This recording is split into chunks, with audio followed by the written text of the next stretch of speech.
शरीरावरती जे काही चिन्ह आहे त्याला आपण विश्वरूप दर्शन असं म्हणतो.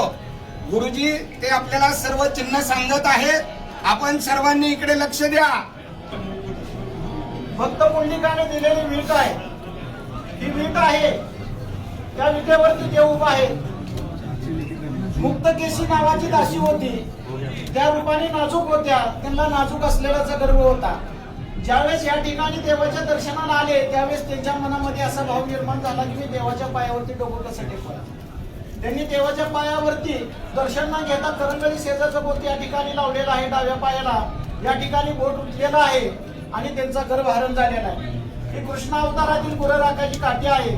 पितांबराचा सोगा आहे. डाव्या हातामध्ये शंख आहे, उजव्या हातामध्ये कमल पुष्प आहे. कमरेला वासनी वेलाचा कळतोडा, अर्धांगी रुक्मिणी मातेला बसण्यासाठी दिलेली जागा आहे. ब्रह्मदेवाचे जन्मस्थान नाभी कमल, भृगुर्षिणी लात मारली विपुलांचल. गळ्यामध्ये कस्तूरमणी आहे. मकराकार कुंडले आहेत. शिवाकार मस्तक आहे. कुंडली